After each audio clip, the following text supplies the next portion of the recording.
친구들 안녕하세요. 멘토가 추천하는 내 인생을 바꾼 책 한 권. 오늘 찾아와 주신 멘토님 간단히 자기소개 부탁드립니다. 안녕하세요. 안녕하세요. 저는 현재 카이스트 전산학부 학사과정에 재학 중인 이창민입니다. 네, 창민 멘토님 안녕하세요.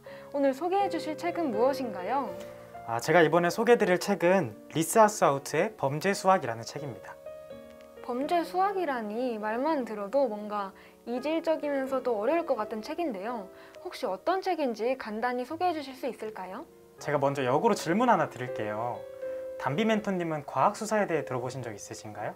네, 당연하죠. 저 CSI 수사대 광팬인데요. 실종이나 살인 같은 사건들을 과학으로 수사하는 거잖아요. 네, 맞아요. 과학수사는 매체에서 많이 등장하는데 반면 수학이 수사에 이용되는 사실은 잘 모르시잖아요.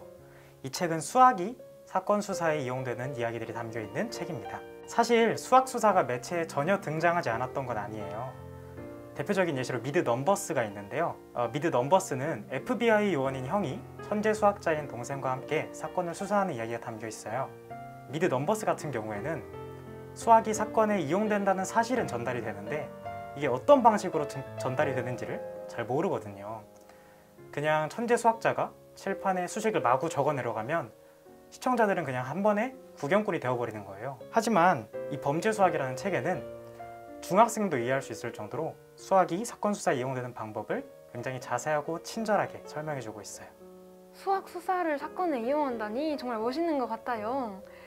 그런데 아무래도 수학 수사라는 심오한 내용이 담긴 책을 선뜻 집어들기 어려우셨을 것 같은데 혹시 이 책을 읽게 된 계기는 무엇인가요? 사실 저도 제가 직접 도서관에 가서 책을 직접 구입하고 읽어본 건 아닌데요. 이게 제가 초등학교 때 교육청 영재원을 다닐 때 수학영재원 수료식이 끝나고 선물로 받았던 책이에요. 그때는 그냥 선물로 받은 책이니까 한번 읽어볼까 하면서 가벼운 마음으로 읽었던 책인데 읽다 보니 너무 몰입이 되고 재미있는 거예요. 그래서 이 모든 수식을 이해하고 싶어서 당시 초등학생이었던 저에게는 좀 어려웠지만 공책에 수식을 하나하나 적어보면서 열심히 이해하려고 노력하다가 이렇게 인상 깊게 기억에 남는 책이 된 것 같습니다. 뭔가 우연한 계기로 읽게 되신 책이지만 수학 공부도 열심히 하게 도와준 책이라고 하니 저도 흥미가 가네요. 그런데 아무래도 수학을 사용하는 방법이라고 하면은 학교에서는 수식 해결이나 소금물 농도 구하기 정도에만 생각을 해봤던 것 같은데 감이 잘 안 잡히는데 에피소드 한 개 정도 소개해 주실 수 있을까요?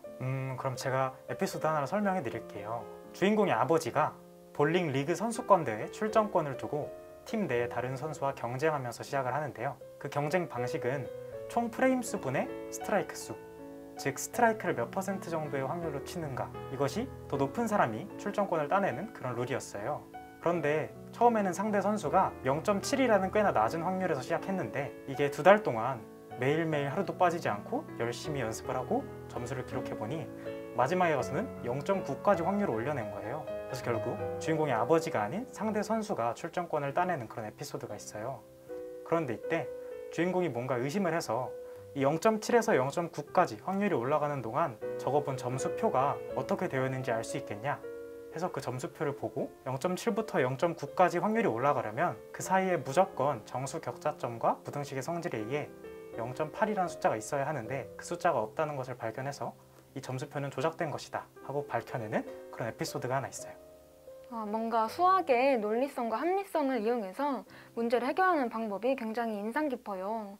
또 한편으로 과학 수사를 하려면 과학에 대해서 잘 알아야 하잖아요.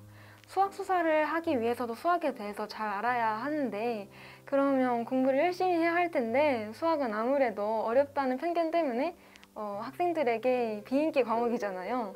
창민 멘토님께서 학교를 다니실 때 수학은 어떤 존재였나요?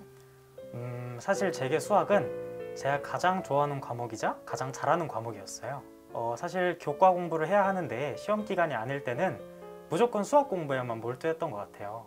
그러면 이제 수학을 굉장히 좋아하셨다고 하니까 K수업 학생들에게 수학을 좋아하게 된 배경이라던가 아니면 수학을 싫어하지 않을 수 있는 비결과 꿀팁 전수 부탁드립니다. 수학을 잘하는 비결이 아니라 수학을 싫어하지 않을 수 있는 비결이라는 점이 굉장히 새롭네요. 사실 우리가 굉장히 못하는 것을 좋아하기는 쉽지 않은 것 같아요. 스스로 굉장히 좀 잘한다 이런 자신감이 붙어야 수학을 좋아할 수 있을 것 같은데, 그래서 저는 뭔가 남들에게 기준을 맞춰서 어려운 문제를 풀기 시작하고 그러면서 정답률이 높지 않다고 실망을 하고 난 역시 수학을 못해, 안 좋아할 거야, 이런 식으로 단념을 하는 것보다 자신의 수준에 맞는 문제집을 정확히 알고 자신의 수준에 맞는 개념을 정확히 알아서 그 개념과 문제들을 열심히 공부해 보면서 나 어느 정도는 할 수 있구나, 나도 수학을 할 수 있는 사람이구나, 이런 자신감을 찾는 게 굉장히 중요한 것 같아요. 네, 역시 창립 멘토님 대단하십니다. K수업 친구들이 창립 멘토님께서 말씀해주신 꿀팁을 전수받아 수학을 더 좋아할 수 있게 되었으면 좋겠어요. 저도 한번 창립 멘토님께서 말씀해주신 대로 노력해서 수학을 좋아해 보도록 하겠습니다. 수학 공부를 너무 두려워하지 않았으면 좋겠어요. 수학은 멀리 할수록 점점 더 멀어지는 과목이니까 수학 공부를 이 책과 함께 열심히 해봅시다. 책이 도움을 많이 줄 거예요. 네, 오늘 창립 멘토님 감사합니다. 수고 많으셨습니다. 네, 범죄 수학을 읽고 성의 있는 독서 감상문을 써준 K수업 친구들에게는 소정의 기념품이 있을 예정이오니 많은 참여 부탁드립니다.